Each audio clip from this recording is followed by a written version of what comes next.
ازيكم عاملين ايه؟ يا رب تكونوا بخير.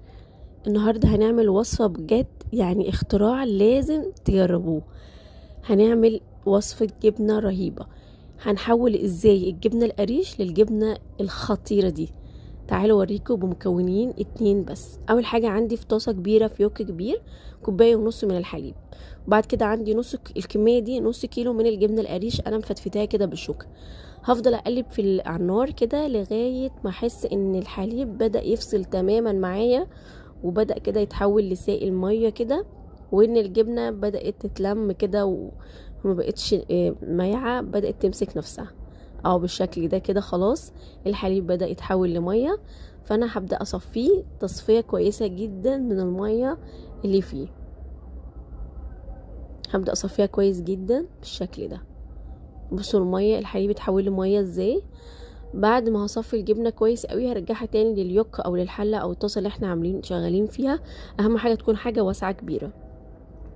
بعد كده المكون التاني هحط معلقه كبيره من اي سمنه طبيعيه او زبده طبيعيه 100%، تكون طعمها وريحتها كويسين جدا.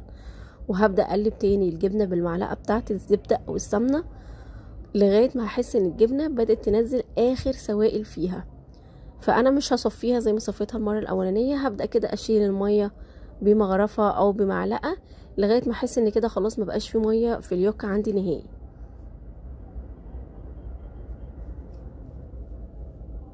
اهو هشيل اي سوائل زياده بالمغرفه بالشكل ده كده او بمعلقه لغايه ما احس ان خلاص كده الجبنه اهي نشفت تماما، مبقاش فيها اي سوائل. اخر حاجه هحطها بقى وهي نص معلقه صغيره من البيكنج صودا.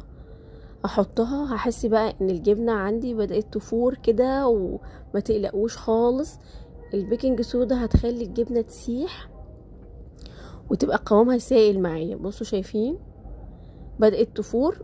هتهدوا النار وتقعدوا تقلبوا كويس قوي لغايه ما تحسوا ان الجبنه بتاعتكم ساحت ودابت تماما. هنفضل نقلب جامد كده لغايه ما الفوران ده كله يروح، والاقيها بقى بتمط معايا كده، والاقيها بدات تتحول لجبنه كده بتمط كده وقوامها حلو. بصوا انا هفضل اقلب لغايه ما اوريكم القوام اللي احنا هنوصله.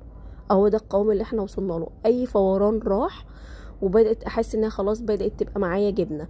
في اي طبق او في اي بوله هحط بقى بلاستيك راب، هحط كيس تلاجة عشان الجبنه تطلع معايا بسهوله، وهفضي الجبنه كلها في الطبق بالشكل زي ما انتم شايفين كده. انا ما ضربتهاش لا في هاند بلندر ولا في خلاط ولا في اي حاجه من الحاجات دي، لان هي هتبقى فيها قطع كده من الجبنه القريش انا حباها جدا. فانا مش هضربها لا في خلاط ولا في هاند بلندر ولا في اي حاجه من الحاجات دي خالص. هبدا اغطي الوش كده بالبلاستيك راب او بالكيس التلاجة، وهنحطها في التلاجة لمده يوم واحد. هي بتجمد بسرعه جدا يعني. بعد كده هبدا بقى افكها، هوريكم بقى احنا عملنا احلى وانجح قالب جبنه من نص كيلو جبنه قريش. كل اللي مش بيحب الجبنه القريش ياكلها بالطريقه المعتاده بتاعتها دي. فالقالب ده مش قادره اوصف لكم بقى خطير قد ايه، ولازم بجد تجربوه. اهو بصوا بقى عشان احنا حطينا البلاستيك راب فنزل بكل بساطه وكل سهوله ازاي بنفكها بمنتهى السلاسه. جبنه حقيقيه. بصوا بقى بنقطعها ازاي، خطيره بجد، حلوه جدا جدا. وانا كمان عملت بيها وصفات كتير عشان اوريكم ان الجبنه قد ايه حلوه وممتازه جدا. عايزين بقى تقطعوها سمكها خفيف، سمكها وسط، سمكها رفيع، زي ما تحبوا. هتاكلوها وهتدعولي، لان فعلا احنا مش حاطين لها اي اضافات غير هما شويه حليب، معلقه سمنه او معلقه الزبده. بصوا بقى خطيره.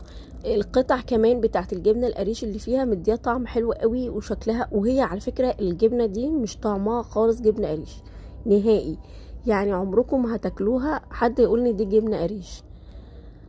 مش قادره اوصف لكم بقى طعمها حلو قد ايه. على فكره كمان ممكن لو انتوا عايزينها بطعم الجبنه الشيدر او بطعم الجبنه الرومي، ممكن تحطوا مكعبات جبنه رومي او مكعبات جبنه شيدر واحنا بنسيحها. بعد ما حطينا قبل ما نحط نص المعلقه بتاعه البيكنج صودا، تقدروا تحطوا شرايح الجبنه الرومي او شرايح الجبنه الشيدر تدوب. بعد كده تحطوا المعلقه او نص المعلقه بتاعه البيكنج صودا وتبداوا تدوبوها مع بعض. هتطلع طعمها جدا جبنه رومي او جبنه شيدر. لكن انا حبيت اعملها لكم من غير اي اضافات، من غير اي تكات ولا حركات ولا اي حاجه من الحاجات دي خالص، تعالوا بقى هنعمل بيها احلى ساندوتش بقى برضو بالتوست اللي احنا عاملينه في الصفحه الرهيب ده. هوريكم بقى احلى ساندوتش تاكلوه من الجبنه الرهيبه دي، بجد جبنه خطيره، مش هتصدقوا ابدا ان دي جبنه قريش، طعمها مش جبنه قريش خالص. بصوا الف هنا وشفا بجد، اتمنى تجربوا نوع الجبنه ده لانه بجد هينجح معاكم ان شاء الله، وهتاكلوا الجبنه القريش بعد كده بنفس الطريقه دي. كمان القالب مدي كميه حلوه جدا، نص كيلو، ف اتمنى بجد تستمتعوا. تعالوا بقى هوريكم بقى دي انا حاطه في الميكرويف، بصوا دابت ازاي. هوريكم بقى احنا كمان بنقطعها بتدوب تماما، بتبدا في كده القطع بتاعت الجبنه القريش وبتدوب، ما بتبقاش موجوده.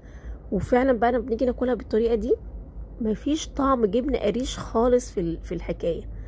محدش صدق ابدا ان دي جبنه قريش، بتمط بطريقه غير طبيعيه. كمان تقدروا بقى ايه تحطوها فوق البيتزا او في اي وصفات تقدروا تحطوها وتشتغلوا بيها، ما فيهاش اي مشكله نهائي.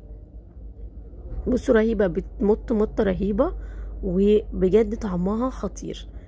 اتمنى بجد تجربوا الوصفه لان الوصفه بجد هايله. الكل اللي مش بيحب الجبنه قريش ياكلها بالطريقه المعتاده. النهارده عملنا لكم طريقه حلوه جدا جدا جدا، زي ما قلت لكم القالب كمان بيطلع كميه حلوه جدا. بصوا بتمط ازاي، بتمط جامد يعني. لو عجبتكم الوصفه ما تنسوش تعملوا لي لايك، ويا ريت تشتركوا في القناه لو انتوا لسه ما اشتركتوش، والف هنا مقدما.